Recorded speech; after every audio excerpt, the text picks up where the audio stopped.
So you think Google's independent of the government? Watch the true agenda unfold.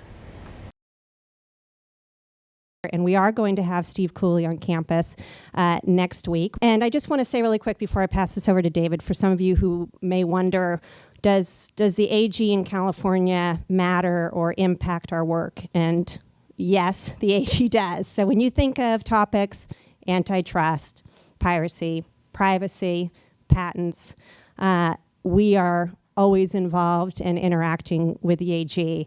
And it's my hope that our next AG will actually become a very strong ambassador to the attorneys general in a number of other states. It's something where we have growing relationships there, but to have our home state AG speak on the industry's behalf will be very important to us.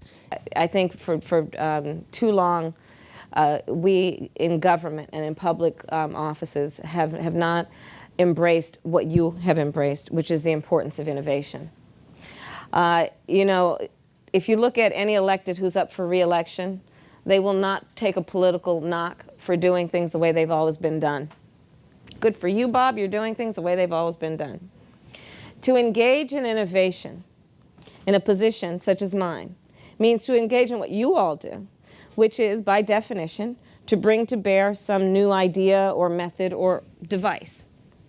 Well, what we all know about that process is that when one is engaged in innovation, no matter how well thought out, well planned, well conceived your idea may be, when you roll it out for the first time, there will probably be a glitch.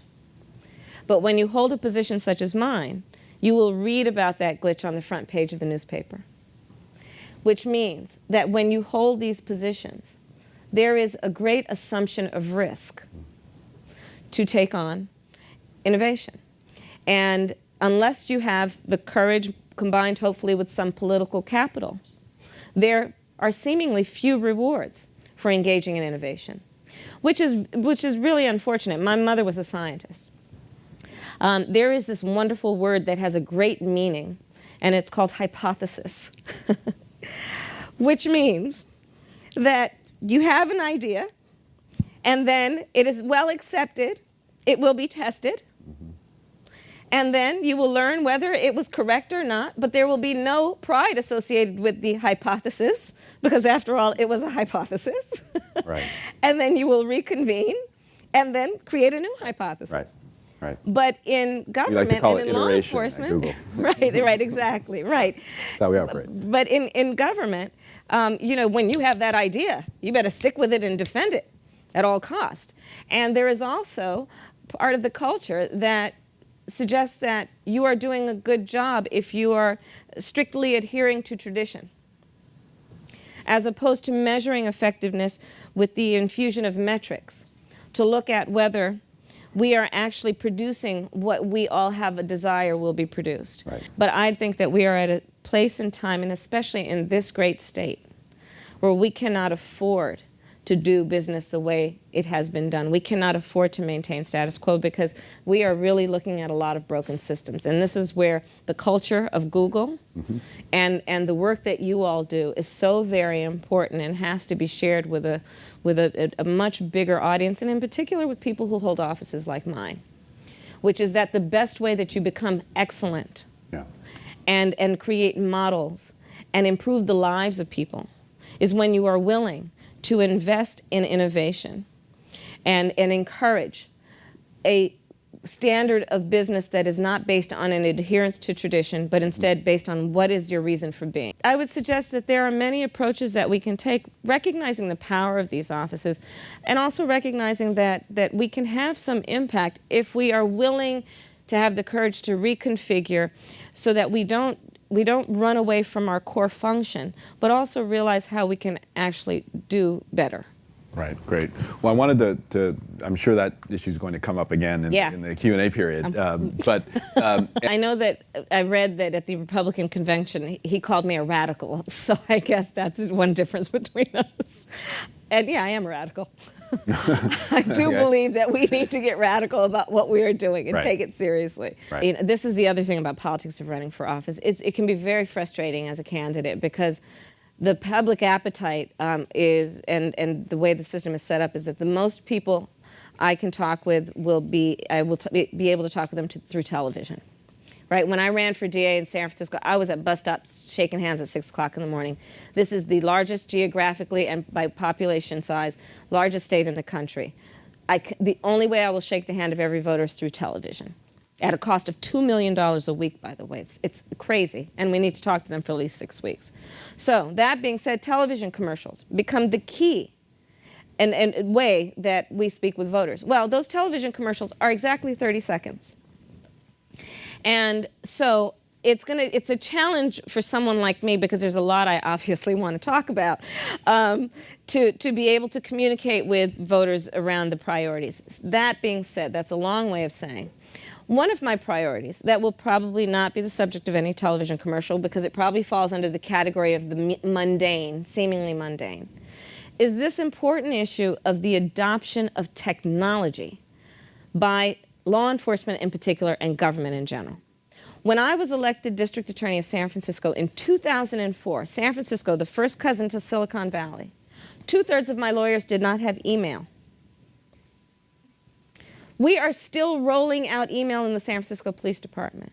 This is the reality of it. The reality of it is, when you pull back the way government works, pull that curtain back, it's like watching that little guy in The Wizard of Oz. It's an amazing thing anything gets done. It is extremely obsolete in the way that our systems are functioning, and there has to be change. And the Attorney General of the state of California can provide that kind of leadership and change. And why is that important? It's obvious. The obvious point is that anything should be upgraded from the 20th to the 21st century. But let's make a more practical reason for why it's important. I'll give you 2 reasons, specifically, that I think most people would appreciate. 1, police officer is pulling someone over for a broken taillight. Well, that person is wanted in another jurisdiction for an armed robbery. That police officer probably won't know that. So that presents the challenge of, 1, police officer is risking his life when he gets out of the car to write that ticket, because that driver knows what he's wanted for. 2, God willing, police officer goes back, he's safe. Armed robbery's just gone free. Another side of that coin is one of the biggest and most prevalent crimes that is occurring in our state and in our country and going without consequence is identity theft. Yeah. And you know why it's going without consequence? Because the infrastructure has not the skills to do all of the work that is necessary to put those crimes together. It's that basic. It's that basic. There has to be an adoption of technology by law enforcement and government in general, if for no other reason because we know that the best tool that we have in most systems, in particular in government and law enforcement, is our ability to communicate. And isn't that the very core reason for being of technology, which is to allow us to communicate effectively and efficiently and with speed? Right. The technology that is coming right out of our backyard, and this is where I have a certain bravado about being a California kid. I mean, I do, which is, it's right here. And the next Attorney General of California should be the go-to person for how we should be handling these cases in the country. And in that way, I approach my thoughts about this with a deep understanding that we're just at the beginning of where this can go. And we really don't want to stand in the way of its potential and its development. Like what's happening now with broadband. Right. And how that's going to change the potential and expanse and availability. It's profound. And so there has to be some balance struck between what is an immediate issue that is literally causing harm to the lives of people versus, to your point, changing laws to adapt to, those points that you've made. Mere success at a given point and a snapshot in time does not mean dominance or monopoly power and all those kinds of things. Or an era or anything. Or any of those things, because these things can go away in a heartbeat, and that's why we live sort of in fear of the other folks in a garage somewhere. Right. So how do you think about that? I mean, it's how do you think about enforcing antitrust? And again, as you said, it's happening here. So there's a big interest in the government of California to make sure that this industry is thriving. So absolutely right. How do you strike this balance? I think you've articulated it. I mean, it really is. We cannot be short-sighted. No. And so that's part of it. And so it is to recognize that we have to allow these businesses to develop and grow, because that's where the models will be created. And it's also it's incremental in many ways. To your point, this then grows to its maximum potential and is the board from which another thing leaps. And so we have to understand these systems and how they can, and not do it again despite, to save our nose despite our face, because the other aspect, I think to your point, is this is a very significant source of California's economy. Yeah. And if we, a state on the verge of bankruptcy, want to do something about that fact, we're going to have to recognize we cannot stand in the way of business growth and development, and that we don't have to accept false choices. That doesn't have to be to the exclusion, for example, of protecting consumers. Yes. It doesn't have to be to the exclusion of going after bad businesses, because bad businesses are not good for good businesses. Right. Fair enough. So, Good. Well, we've got some questions. Mine will be really quick. I'm on the online. My answer probably won't be. I think it probably will be. I'm on the online media team here at Google, and you mentioned that there's no other way to reach voters other than through TV. Question. Beg to differ. Have you explored the media tools that we have here at Google? Will you help me? Absolutely. Okay. Come sit up here, or we'll find you after. I mean that, though. I really do. Because I'm sure we have not as much as we should. Thank you. That's Last great. question over here. My question is going to be somewhat in a similar vein. Oh, good. Good. I want your help, too. So my question is, you obviously talk about bringing the criminal justice system from the 20th century into the 21st century. Yeah. And of course, some of the common examples of email and so forth and connectivity, are obviously resounding. But I mean, are there other concrete things that, which are perhaps sort of leading edge or bleeding edge that you're thinking about, and how you are you thinking about enlisting some of the sort of the most innovative companies in the space who are in the valley to sort of help lead that in that and set a model for the country or maybe even more broadly. Absolutely. As opposed to completely, leading from the political side, which obviously, Oh, no, I don't think it can happen that way. I agree with you completely. It can't happen that way. And absolutely. I've been wanting to come to the Google campus for a year and a half. Let me just be clear about that. I'm so happy I'm here right now. But I've been wanting to come because I want these relationships. And I want to cultivate them because I want you to be an advisory group. And I want to be able to say, look, guys, this is what I've got. Tell me what do you see as the way that we get to where we need to be? What does the design look like? And that's going to be around everything in terms of how we're communicating online, to what we're doing around creating systems that are about, keeping and warehousing information and data, to what we can be doing around just upgrading all of the pure kind of communication systems that exist and should exist within government. So we can increase accountability and effectiveness and reduce human error and all of that. And I am positive that the skill set to be able to get where we need to be is not going to be inside necessarily. It's going to be about our friends coming in to give the help and the assistance to upgrade us. And so I agree with you completely. And I love having advisory committees. I have a few that I rely on completely. And on this issue of technology, there's no question that, and this is what I meant earlier about my pride about, being in California, where, this is a short drive to come here. This is backyard. We're family, and so, right? And so the California AG should be a leader on these issues.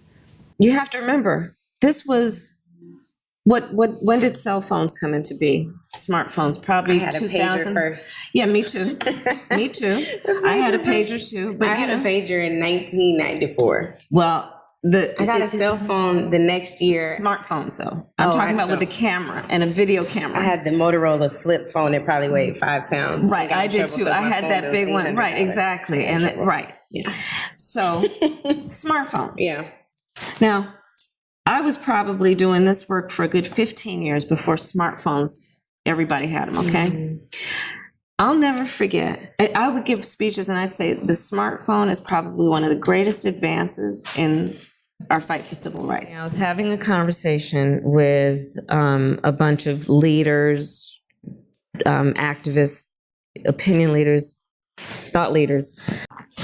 Because what started happening with smartphones is that an individual could tape or videotape that arrest, that person being chased when they were without a weapon, that person being shot in the back, the interaction and the words that were spoken during that detention. And all of a sudden, instead of that one individual talking about what had happened where nobody would believe it, the world got to see it. And it was really interesting because then people would come up to me and say, Kamala, what's happening all of a sudden with this, the excessive force and the racial profiling? And I'd say, you sound like a colonist. Like, you showed up there and because you're seeing it for the first time, you think it just started happening Right. and that you discovered it. No, communities have known this for generations. And you're now seeing it. But there is so much about my career and my life's work that tells me that the plan that I have now rolled out is not only doable, but that is, it literally is, it's achievable based on how I know the system actually works and how it can be better. There's a powerful place to hold in the inside where the decisions are being made. Well, the CEO of the social media giant Meta revealing that his company censored some of its content around the COVID-19 pandemic. Mark Zuckerberg says his teams didn't want to, but they were under serious pressure from the Biden administration, and he is telling members of Congress that this will not happen again. This revelation came in a letter from Mark Zuckerberg, as I understand it, the House Judiciary Committee. What more do we know about what is in that letter? Yeah, Becky, it's a very strongly worded letter sent from Mark Zuckerberg to the House Judiciary Committee, who has been pushing for more information about the spread of potential disinformation, the spread of information, and potential censorship, they say, on the part of the White House. The White House defending their position, a statement to CNN today saying that during that time, they believe the administration, they said, encouraged responsible actions to protect public health safety. And notably, Zuckerberg says that he will be ready to push back more forcefully if this ever happens again in the future. This is a huge deal. You'll recall Republicans from 2 states sued. They went all through a huge court battle, basically alleging that the government overreached. They lost that court case, but we never heard from Facebook. We never heard from Meta. So we didn't know how they felt about the issue. This is the first time now. And them coming out and saying, look, this was a big deal. We don't agree with these policies. It sets a precedent moving forward that if any government official, if the White House were to pressure them again, we now know where they stand, and hopefully they now feel empowered to push back. What are the politics behind this? I mean, clearly Zuckerberg is being influenced by a wide variety of factors. Sending this letter to Jim Jordan, did he feel like he had to do it? Why now? Because ahead of the election, they're going to face a lot of content moderation issues. Even though they don't want to be involved in politics and news anymore, inevitably they are. And so if there is going to be an 11th hour issue like the New York Post story and Facebook were to make the wrong call, they want everyone in Congress, particularly Republicans, to know that their intent here is not to be picking one side, that they're doing what they think is best for the health of the platform. But if he didn't speak up about the White House pressure now, no one would have believed them then. We still haven't been able to handle how do we slow the disinformation so as people don't get wrong information. The government clearly didn't do it the right way, but there needs to be a way. It's just we haven't figured it out yet. Mm-hmm. The way, by the way, is transparency. And that's what I think a lot of government officials are starting to lean into. Facebook can make all the content moderation decisions in the world. We want to know how their algorithms work and why they're making them, and then we can hold them accountable to the decision whether it's right or wrong. We didn't have a lot of those transparency measures in place. It was the 2020 election, and quite frankly, the New York Post story that has now forced a lot of tech companies to be more forthcoming around how they make these decisions. Well, are they telling us more about their algorithm? They are. I mean, now this algorithm is much more like TikTok. It elevates what is going viral as opposed to what your close friends and family think. And that matters, Casey, because a lot of the political content being shared on Facebook, it came from your close friends and family. So we know that there's a reduction in political content. We know that there's a reduction in news content. And we know that it's easier for a random person to go viral very quickly. Now, that's a disinformation problem within itself, but a lot of that disinformation right now, it actually isn't mostly politics. It's a lot of disinformation around consumer harms, things like, you know, someone hawking a bad drug product that's not good for weight loss, but they claim that it is. Yeah, well, we've just uncorked a whole lot of other issues to dig into. Well, they got caught yesterday, the Harris campaign, manipulating Google searches and changing the headline and the contents of media stories here in the U.S., the epitome of fake news and disinformation. And no one in the media actually cared about it. I mean, they were literally taking stories from CNN, the Associated Press, Reuters, CBS News, changing the story and putting it out under those banners of the news art, and not crickets. I've never seen anything of this in my life. If it wasn't so laughable, I'd be crying. At the time of this story, Google had nothing on President Trump that was positive. Everything is negative and twisted. Oh, but they corrected themselves, but only after they were called out.